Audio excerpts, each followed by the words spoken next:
Hi friends, എല്ലാവർക്കും പുതിയൊരു എപ്പിസോഡിലേക്ക് സ്വാഗതം. അങ്ങനെ ഇപ്പോൾ രാജീവ് വളരെ വേഗത്തിൽ തന്നെ ഹോട്ടൽ റൂമിലേക്ക് എത്തുന്നുണ്ട്. എന്നിട്ട് വേഗം തന്നെ വന്ന് കുറച്ച് വെള്ളമൊക്കെ എടുത്ത് കുടിച്ചിട്ട് അവിടെ ഇരിക്കുന്നു. അപ്പോൾ എന്തായി എന്ന് ശിവൻ ചോദിക്കുന്നുണ്ട്.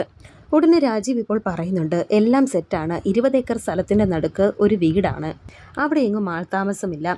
ചുറ്റുവട്ടത്തെങ്ങും ആൾക്കാരോ ആൾതാമസമോ ആളനക്കമോ ഒന്നും തന്നെയില്ല.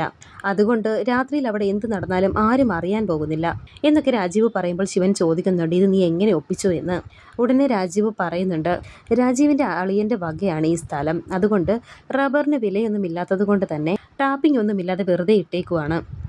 അതുകൊണ്ട് ഒരു പ്രശ്നവും വരില്ല, ഒരു കുഞ്ഞും അറിയുകയുമില്ല എന്നൊക്കെ പറയുമ്പോൾ ശിവൻ ചോദിക്കുന്നുണ്ട്, നിൻ്റെ അളിയൻ നിന്നെ ചതിക്കുമോ എന്ന്. ഉടനെ രാജീവ് പറയുന്നുണ്ട്, ഇല്ല, എൻ്റെ അളിയനെ ഞാൻ പറയുന്നതിനപ്പുറം ഒന്നുമില്ല. അതുകൊണ്ട് ആ കാര്യത്തിൽ ടെൻഷൻ അടിക്കണ്ട എന്ന് പറയുമ്പോൾ ശിവൻ പറയുന്നുണ്ട്, പെണ്ണുകേസാ, സൂക്ഷിക്കണം.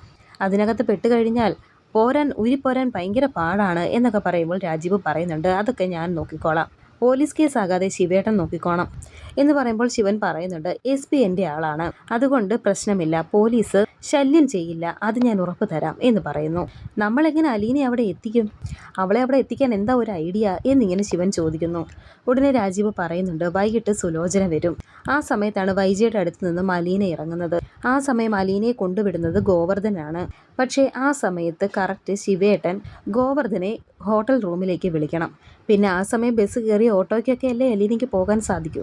ആ സമയത്തേക്ക് കാര്യങ്ങളെല്ലാം സെറ്റ് ചെയ്തിട്ടുണ്ട് എന്നൊക്കെ രാജീവ് പറയുമ്പോൾ ശിവൻ പറയുന്നുണ്ട്, നീ എല്ലാ കാര്യങ്ങളും എല്ലാം സെറ്റാക്കി വെച്ചേക്കുക അല്ലേ എന്നിങ്ങനെ ഭയങ്കര സന്തോഷത്തോടെ ഇങ്ങനെ ചോദിക്കുന്നുണ്ട് ശിവൻ. എല്ലാം സെറ്റാ ശിവേട്ടാ, ഇര വന്നിനി കയറിയാൽ മാത്രം മതി എന്നൊക്കെ രാജീവ് പറയുന്നുണ്ട്. ഈ സമയം ഇപ്പോൾ അലീന ഹോസ്പിറ്റലിലുണ്ട്. നേഴ്സ് മൊത്തത്തിലൊന്ന് വൈജയന്തിയുടെ ശരീരമൊക്കെ ഒന്ന് ക്ലീൻ ചെയ്യുന്നുണ്ട്.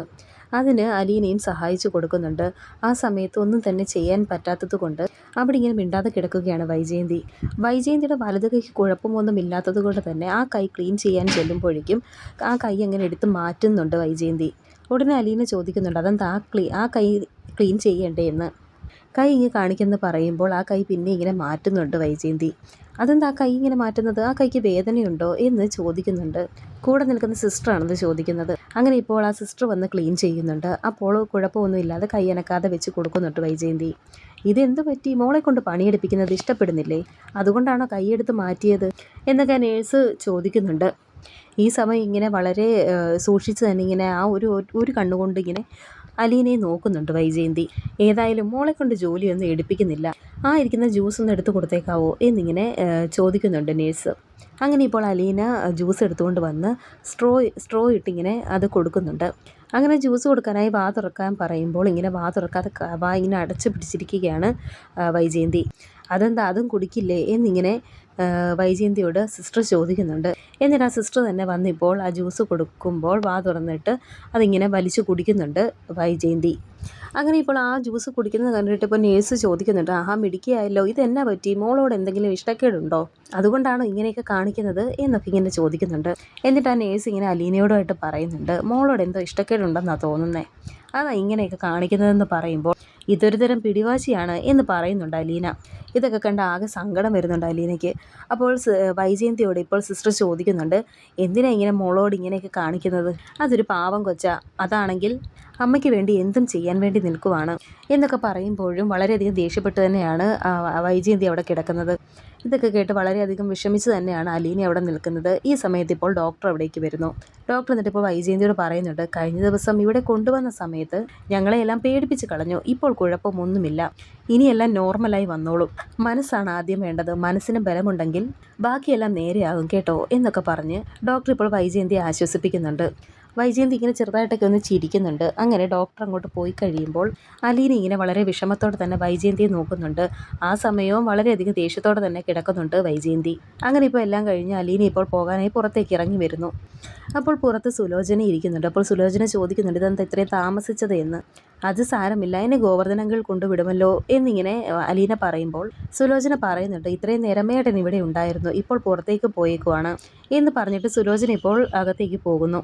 ഈ സമയം ഇപ്പോൾ അലീനയുടെ ഫോണിലേക്ക് ബാലചന്ദ്രൻ വിളിക്കുന്നു. എന്താ മോളെ, ഇങ്ങോട്ട് വരാറായില്ലേ? എന്താ ഇത്രയും താമസിക്കുന്നത്? കുറച്ച് നേരത്തെ ഇറങ്ങാൻ മേലായിരുന്നോ എന്നൊക്കെ ചോദിക്കുമ്പോൾ ബാലനിങ്ങനെ ചോദിക്കുമ്പോൾ അലീന പറയുന്നുണ്ട്, സാരമില്ല അച്ഛാ, ഞാൻ അങ്ങോട്ടേക്ക് എത്തിക്കോളാം എന്ന് പറയുമ്പോൾ എങ്ങനെ എത്തും? അവിടെ ഗോവർദ്ധൻ ഇല്ലേ എന്ന് ബാലൻ ചോദിക്കുന്നു. പുറത്തേക്ക് പോയെന്നാ പറഞ്ഞത്, ഞാനൊന്ന് നോക്കട്ടെ എന്നിങ്ങനെ അലീന പറയുന്നു. ഉടനെ ബാലേന്ദ്രൻ പറയുന്നുണ്ട്, അവിടെ വേറെ ആരും ഇല്ലെങ്കിൽ മോള് തന്നെ വരണ്ട, ഞാൻ കാറും കൊണ്ട് അങ്ങോട്ടേക്ക് വരാമെന്ന് ബാലൻ പറയുന്നു. ഉടനെ അലീന പറയുന്നുണ്ട്, അത് വേണ്ട, അച്ഛനെന്തിനാ ഇവിടം വരെ കാറും കൊണ്ട് വരുന്നത്, 4 കിലോമീറ്റർ അല്ലേ ഉള്ളൂ, ഞാൻ ഓട്ടോയ്ക്ക് അങ്ങ് വന്നോളാം എന്ന് അലീന പറയുമ്പോൾ ബാലേന്ദ്രൻ പറയുന്നുണ്ട്, എങ്കിൽ പെട്ടെന്ന് ഇങ്ങ് പോര്, ഹോസ്പിറ്റൽ കോമ്പൗണ്ടിൽ നിന്നും പുറത്തിറങ്ങണ്ടേ ഓട്ടോ പിടിക്കാൻ എന്നും ചോദിക്കുന്നുണ്ട്. അതൊന്നും സാരമില്ല ചാ, 10 മിനിറ്റ് പോരെ, 10 മിനിറ്റ് നടന്നാൽ പോരെ, ഞാൻ ഓട്ടോ പിടിച്ചങ്ങ് വന്നോളാം, പേടിക്കണ്ട എന്ന് പറഞ്ഞ് ഇപ്പോൾ ഫോൺ വെക്കുന്നു അലീന. അങ്ങനെ സുലോചന ഇപ്പോൾ റൂമിലേക്ക് കയറിയപ്പോൾ അവിടെ നിൽക്കുന്ന നേഴ്സ് സുലോചനയോട് ചോദിക്കുന്നുണ്ട്, ഇവിടെ നിൽക്കുന്ന ആ പെങ്കൊച്ചില്ലേ, അത് ശരിക്കും ഇവരുടെ മോളാണോ എന്ന് ചോദിക്കുന്നു. ഉടനെ സുലോചന ചോദിക്കുന്നുണ്ട്, അതെന്താ സിസ്റ്ററെ അങ്ങനെ ചോദിച്ചതെന്ന്. ഉടനെ ആ നേഴ്സ് പറയുന്നുണ്ട്, അതല്ല, ആ കൊച്ച് എന്ത് ചെയ്താലും പേഷ്യൻറ്റിനെ ഇഷ്ടപ്പെടുന്നില്ല, ഒരു വെറുപ്പോട് കൂടിയാണ് ആ കൊച്ചിനെ നോക്കുന്നതും കൈയെടുത്ത് മാറ്റുകയൊക്കെ ചെയ്യുന്നത്, അതിൽ നിന്ന് തന്നെ എനിക്കെല്ലാം മനസ്സിലായി. പിന്നെ ആ കൊച്ച് ഉച്ചയ്ക്കൊന്ന് പുറത്തിറങ്ങിയപ്പോൾ ഞാൻ ചോദിച്ചു, അത് സ്വന്തം മോളല്ലേ എന്ന്. അപ്പോൾ ആ വലത് കൈ കൊണ്ട് ഇങ്ങനെ എഴുതി കാണിച്ചു അല്ല എന്ന്. അതെന്താ മോളല്ലെന്നാണല്ലോ എഴുതി കാണിച്ചത്, അതെന്താ അങ്ങനെ എന്നൊക്കെ ഇങ്ങനെ നേഴ്സ് ചോദിക്കുന്നു. ഉടനെ സുലോചന പറയുന്നുണ്ട്, അത് മോളാണോ എന്ന് ചോദിച്ചാൽ ഇവരുടെ വിവാഹം കഴിയുന്ന സമയത്ത് അലീന ഉണ്ടായിരുന്നു എന്ന് പറയുന്നു. അപ്പോൾ ആ നേഴ്സ് ചോദിക്കുന്നുണ്ട്, ഓ അങ്ങനെയാണോ, അപ്പോൾ ഇത് 2ാം വിവാഹമാണല്ലേ, അപ്പോൾ ആ കൊച്ചിൻ്റെ അമ്മ എന്തിയെ എന്നിങ്ങനെ ആ നേഴ്സ് ചോദിക്കുന്നുണ്ട്. മരിച്ചുപോയെന്ന് സുലോചന പറയുന്നു. ഇതൊന്നും വൈജയന്തിക്ക് ഇഷ്ടപ്പെടാതെ കിടക്കുന്നുണ്ട്. ഉടനെ ആ നേഴ്സ് ചോദിക്കുന്നുണ്ട്, ആ കൊച്ച് എങ്ങനെ ഇത്രയും കാലം ആ വീട്ടിൽ ജീവിച്ചതെന്ന്, വിവാഹം കഴിഞ്ഞിട്ട് ഇത്രയും വർഷമായില്ല, ഇപ്പോഴും ആ ദേഷ്യം അതുപോലെ തന്നെ നിൽക്കുവാണോ എന്ന് ചോദിക്കുന്നു. ഉടനെ സുലോചന പറയുന്നുണ്ട്, അങ്ങനെയാ ചിലർ, വാശി വന്നു കഴിഞ്ഞാൽ അത് മാറിക്കിട്ടാൻ കുറച്ച് പാടാണെന്ന് പറയുന്നു. ഉടനെ ആ സിസ്റ്റർ പറയുന്നുണ്ട്, അയ്യോ ആ കുട്ടിയാണെങ്കിൽ അതൊരു പാവമാണ് കേട്ടോ, എന്ത് വേണമെങ്കിലും ചെയ്തു കൊടുക്കാൻ റെഡിയായിട്ട് നിൽക്കുകയാണ്, ഒരു പ്രശ്നവുമില്ല, അതൊരു പാവം കൊച്ചാണ് എന്നൊക്കെ പറയുമ്പോൾ സുലോചന പറയുന്നുണ്ട്, അത് വീട്ടിലും അങ്ങനെയാണ്, എല്ലാ ജോലിയും ചെയ്തു കൊടുക്കും, ഒരു പ്രശ്നവുമില്ല എന്ന് പറയുമ്പോൾ ആ സിസ്റ്റർ പറയുന്നുണ്ട്, ഇങ്ങനെയാ ചിലർ, അമ്മായിമ്മ പോരൊന്നും ഒന്നുമല്ല, ഈ 2ആനമ്മ പോരാണ് സഹിക്കാൻ പറ്റാത്തത് എന്നൊക്കെ പറഞ്ഞിട്ട് വീട് സിസ്റ്റർ ചോദിക്കുന്നുണ്ട്, ഇച്ചിരി വാശി കൂടുതലാണെന്ന് തോന്നുന്നു അല്ലേ, സാറിനോടെന്തോ വഴക്കുണ്ടാക്കി 1.5 മണിക്ക് സ്വന്തമായിട്ട് കാർ എടുത്ത് പുറത്തേക്ക് പോയപ്പോഴാണ് ആക്സിഡൻറ്റ് ഉണ്ടായത് എന്നൊക്കെ പറഞ്ഞു, ഏതായാലും 1.5 മണിക്കൊക്കെ അങ്ങനെ ഇറങ്ങിപ്പോകണമെങ്കിൽ കുറച്ച് തൻ്റെ ഇടം വേണം എന്നൊക്കെ ഇങ്ങനെ സിസ്റ്റർ പറയുമ്പോൾ സുലോചന പറയുന്നുണ്ട്, ഏട്ടത്തിക്ക് പണ്ടേ ഇത്തിരി തൻ്റെ ഇടം കൂടുതലാണെന്ന്.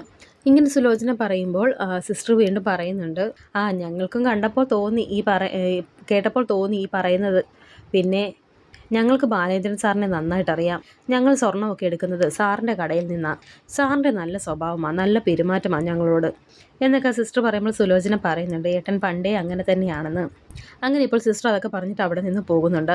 ഇതൊന്നും ഇഷ്ടപ്പെടാതെയാണ് വൈജയന്തി കിടക്കുന്നത്. അങ്ങനെ സുലോചന ആ കയ്യിലൊക്കെ തൊടാൻ ചെല്ലുമ്പോൾ അനക്കാൻ പറ്റുന്ന കൈയൊക്കെ എടുത്ത് തട്ടി മാറ്റുന്നുണ്ട് വൈജയന്തി. ഈ സമയം ഇപ്പോൾ ബാലേന്ദ്രൻ ആകെ ടെൻഷനായി നിൽക്കുന്നുണ്ട്. എന്നിട്ട് കൃഷ്ണമോളോട് ചോദിക്കുന്നുണ്ട്, അലീന ഇതുവരെ വന്നില്ലേ എന്ന് കൃഷ്ണമോൾ പറയുമ്പോൾ ബാലൻ പറയുന്നുണ്ട്, എന്നെ വിളിച്ചിട്ടൊരു 3/4 മണിക്കൂറായല്ലോ, ഈ സമയം കൊണ്ട് ഇവിടെ 4 തവണ വന്നിട്ട് പോകേണ്ടതാണല്ലോ, അവളെന്ത് ഇതുവരെയായിട്ടും വരാത്തത് എന്നിങ്ങനെ ബാലേന്ദ്രൻ പറയുമ്പോൾ കൃഷ്ണമോൾ പറയുന്നുണ്ട്, അറിയില്ല, അച്ഛൻ ഒന്നുകൂടി ഒന്ന് വിളിച്ചേ എന്ന് പറയുന്നു. അങ്ങനെ ഇപ്പോൾ ബാലേന്ദ്രൻ വീണ്ടും അലീനയെ വിളിക്കുന്നു. ഈ സമയം അലീനയുടെ ഫോൺ സ്വിച്ച് ഓഫ് ആണെന്നാണ് പറയുന്നത്. മോളെ ഫോൺ സ്വിച്ച് ഓഫ് ആണെന്നാണല്ലോ പറയുന്നത് എന്ന് ബാലേന്ദ്രൻ കൃഷ്ണമോളോട് പറയുമ്പോൾ ഉടനെ കൃഷ്ണമോൾ പറയുന്നുണ്ട്, ചേച്ചി ഒരിക്കലും ഫോൺ സ്വിച്ച് ഓഫ് ചെയ്ത് വെക്കില്ല, പിന്നെ പുതിയ ഫോൺ ആയതുകൊണ്ട് അങ്ങനെ ചാർജും തീരില്ലല്ലോ അച്ഛാ എന്നൊക്കെ പറയുന്നത് കേട്ടിപ്പോൾ ബാലേന്ദ്രൻ ആകെ ടെൻഷൻ ആകുന്നുണ്ട്. അങ്ങനെ ഇപ്പോൾ ഈ സമയം പെട്ടെന്ന് തന്നെ ബാലേന്ദ്രൻ ഗോവർദ്ധനെ വിളിച്ചിട്ട് അലീന അവിടെ നിന്ന് പോന്നോ എന്ന് ചോദിക്കുന്നു. ഇവിടുന്ന് പോന്നിട്ട് ഒരു 1/2 മണിക്കൂറായല്ലോ, എന്താ ചേട്ടാ എന്നിങ്ങനെ ഗോവർദ്ധൻ ചോദിക്കുമ്പോൾ ബാലൻ പറയുന്നുണ്ട്, അല്ല, അവൾ ഇവിടെ എത്തിയിട്ടില്ല, അവളെ ഇവിടെ കൊണ്ടുവിടാൻ വേണ്ടി ഏൽപ്പിച്ചിരുന്നത് ഞാൻ നിന്നെയല്ലേ, നീ അവിടെ എന്തെടുക്കുമായിരുന്നു എന്നിങ്ങനെ ബാലൻ ചോദിക്കുമ്പോൾ ഉടനെ ഗോവർദ്ധൻ പറയുന്നുണ്ട്, അയ്യോ ഞാനിവിടെ ഇല്ലായിരുന്നു, അലീന പുറത്തേക്ക് ഇറങ്ങിയപ്പോൾ അന്നേരം അലീന പോവുകയും ചെയ്തു എന്നിങ്ങനെ പറയുന്നു. പോയിട്ട് നീ അന്വേഷിച്ചില്ല അവൾ എങ്ങനെയാ പോയതെന്ന്, അവിടെ ഇല്ലേ, എങ്ങനെയാണ് അവൾ പോകുന്നതെന്ന് അറിയാമോ എന്നൊക്കെ ഇങ്ങനെ ബാലേന്ദ്രൻ ചോദിക്കുമ്പോൾ അറിയില്ല എന്ന് ഗോവർദ്ധൻ പറയുന്നു. അങ്ങനെ ഇപ്പോൾ വളരെയധികം ദേഷ്യം വന്ന് ബാലേന്ദ്രൻ വീണ്ടും ചോദിക്കുന്നുണ്ട്, ആ സമയത്ത് നീ എവിടെ പോയി കിടക്കുമായിരുന്നു എന്ന് ചോദിക്കുന്നു. എന്നെ അവിടേക്ക് ആ ഹോട്ടൽ റൂമിലേക്ക് ശിവേട്ടൻ വിളിച്ചിരുന്നു എന്നിങ്ങനെ ഗോവർദ്ധൻ പറയുന്നു. എന്തിനാ നിന്നെ അങ്ങോട്ട് വിളിച്ചതെന്ന് ഇങ്ങനെ ഒരു ചെറിയ സംശയം തോന്നിയിട്ട് ഇങ്ങനെ ബാലേന്ദ്രൻ ചോദിക്കുന്നു. എന്നെ വിളിച്ചിട്ട് എൻ്റെ കയ്യിൽ കുറച്ച് പൈസ തന്നു, 1,00,000 രൂപ എന്നൊക്കെ പറയുമ്പോൾ ബാലൻ ചോദിക്കുന്നുണ്ട്, 1,00,000 രൂപ അത് മേടിക്കാൻ നിനക്ക് നാണമില്ലായിരുന്നു എന്ന് ചോദിക്കുന്നുണ്ട്. ഉടനെ ഗോവർദ്ധൻ പറയുന്നുണ്ട്, അത് വേണ്ടെങ്കിൽ ഞാൻ തിരിച്ചു കൊടുത്തോളാം എന്ന്. ഉടനെ ദേഷ്യത്തോടെ ബാലേന്ദ്രൻ പറയുന്നുണ്ട്, അത് എന്തെങ്കിലും ചെയ്യാം, നീ ഇപ്പോൾ അലീന എവിടെ ആ പരിസരത്ത് എവിടെയെങ്കിലും ഉണ്ടോ എന്നൊന്ന് നോക്ക്, അവൾ ഇതുവരെ ഇങ്ങോട്ട് എത്തിയിട്ടില്ല എന്നിങ്ങനെ പറയുന്നുണ്ട് ബാലേന്ദ്രൻ. എന്തൊക്കെയോ പ്രശ്നങ്ങളുണ്ടെന്ന് ഇപ്പോൾ ബാലേന്ദ്രന് മനസ്സിലാവുന്നുണ്ട്. അതുകൊണ്ട് തന്നെ പെട്ടെന്ന് തന്നെ ഇപ്പോൾ ബാലേന്ദ്രൻ കൃഷ്ണമോളോട് പറയുന്നുണ്ട്, മോളെ നീ പെട്ടെന്ന് തന്നെ റെഡിയാക്കുക, നമുക്ക് എത്രയും പെട്ടെന്ന് ഹോസ്പിറ്റലിൽ എത്തണമെന്ന് പറയുന്നു. വീട്ടിൽ നിന്ന് ഇറങ്ങിയ ഉടനെ തന്നെ ഇപ്പോൾ ബാലേന്ദ്രൻ ശിവനെ വിളിച്ചിട്ട് ചോദിക്കുന്നുണ്ട് അലീന എവിടെയെന്ന്. ഉടനെ ശിവൻ ചോദിക്കുന്നുണ്ട്, നിൻ്റെ മോൾ എവിടെയെന്ന് എന്നോടാണോ ചോദിക്കുന്നതെന്ന്, എന്നെ സൂക്ഷിക്കാൻ ഏൽപ്പിച്ചിട്ടുണ്ടായിരുന്നു എന്നൊക്കെ ചോദിക്കുമ്പോൾ ബാലേന്ദ്രൻ പറയുന്നുണ്ട്, നിങ്ങളറിയാതെ അലീനയ്ക്ക് ഒന്നും തന്നെ സംഭവിക്കില്ല. അതുകൊണ്ട് മര്യാദയ്ക്ക് അലീന എവിടെയെന്ന് പറയുന്നതായിരിക്കും നിങ്ങൾക്ക് നല്ലത്. ഞാൻ പോലീസിൽ പരാതി കൊടുക്കാൻ പോവുകയാണ് എന്നും ബാലൻ പറയുന്നു. നിന്റെ മോളെ കണ്ടില്ലെങ്കിൽ നീ പരാതി കൊടുക്കുകയോ എന്താണെന്ന് വെച്ചാൽ ചെയ്യ്, അത് എന്നോട് ചോദിക്കേണ്ട കാര്യമില്ല എന്ന് പറഞ്ഞ് തർക്കുത്തരം പറഞ്ഞുകൊണ്ടിരിക്കുകയാണ് ശിവൻ. ഉടനെ ബാലേന്ദ്രൻ പറയുന്നുണ്ട്, സാധാരണഗതിയിൽ ഞാൻ നിങ്ങളോട് അലീനയുടെ കാര്യം ചോദിക്കുമ്പോൾ അവൾ അവിടെ ഇല്ലേ, അവൾക്ക് എന്താ സംഭവിച്ചത് എന്നാണ് നിങ്ങൾ ആദ്യം ചോദിക്കേണ്ടത്. അതിനു പകരം നിങ്ങൾ എന്നോട് തർക്കുത്തരമാണ് പറയുന്നത്. അതിൽ നിന്ന് തന്നെ ഇതിനകത്ത് നിങ്ങൾക്ക് കൈയുണ്ടെന്ന് എനിക്ക് മനസ്സിലായി. തീക്കൊള്ളി കൊണ്ടാണ് നിങ്ങൾ തല ചൊറിയുന്നത്. എൻ്റെ മകൾക്ക് എന്തെങ്കിലും സംഭവിച്ചിട്ടുണ്ടെങ്കിൽ നിങ്ങൾ ഗൾഫിലോട്ടായിരിക്കില്ല തിരിച്ചു പോകുന്നത്, അങ്ങ് പരലോകത്തേക്കായിരിക്കും എന്ന് പറയുമ്പോൾ, നീ നിന്റെ പണി നോക്കടാ, അവൻ എന്നെ പേടിപ്പിക്കാൻ വരുന്നു. നിന്റെ മോളെ കണ്ടില്ലെങ്കിൽ നീ എവിടെയാണെന്ന് വെച്ചാൽ പോയി അന്വേഷിക്കുക, എന്നെ പേടിപ്പിക്കാൻ വരണ്ട എന്നൊക്കെ പറഞ്ഞിട്ട് ശിവൻ ഇപ്പോൾ ഫോൺ വയ്ക്കുന്നു. ബാലേന്ദ്രനാണെങ്കിൽ ഈ സമയം നല്ല ദേഷ്യം വരുന്നുണ്ട്. അങ്ങനെ ഇപ്പോൾ ഫോൺ വെച്ചതിന് ശേഷം ബാലേന്ദ്രൻ കൃഷ്ണമോളോട് പറയുന്നുണ്ട്, നീ ഫോൺ എടുത്ത് ഗോവർദ്ധനെ ഒന്ന് വിളിക്കുന്നു. എന്തിനാച്ചാ എന്ന് കൃഷ്ണമോൾ ചോദിക്കുമ്പോൾ ബാലൻ പറയുന്നുണ്ട്, നീ ഫോൺ വിളിച്ചിട്ട് അവനോട് പറയണം നമ്മൾ ഹോസ്പിറ്റലിലേക്ക് വരുന്നുണ്ട്, അവിടെ തന്നെ കാണണമെന്ന് പറ. അങ്ങനെ ഇപ്പോൾ കൃഷ്ണമോൾ ഫോൺ എടുത്ത് ഗോവർദ്ധനെ വിളിക്കുന്നുണ്ട്. ഫോൺ റിങ് ചെയ്യുന്നുണ്ട്, എടുക്കുന്നില്ല എന്ന് കൃഷ്ണമോൾ പറയുന്നുണ്ട്. അതിനിടയ്ക്ക് അലീനയെ അങ്ങനെ ഗോഡൗണിലേക്ക് ഏതോ ഒരു ഗോഡൗണിൽ കൊണ്ടിങ്ങനെ തള്ളിയിടുന്നതും കാണിക്കുന്നുണ്ട്. അലീനയുടെ കൈ കെട്ടിയിട്ടിരിക്കുകയും മുഖം വായിങ്ങനെ തുണി കൊണ്ട് കെട്ടി വെച്ചിരിക്കുകയൊക്കെയാണ്. അലീന ഇങ്ങനെ ആകെ വിഷമിച്ച് പേടിച്ച് നിൽക്കുന്നതാണ് കാണിക്കുന്നത്. വരാനിരിക്കുന്ന പുതിയ എപ്പിസോഡുകളുമായി വീണ്ടും കാണാം. Thank you for watching.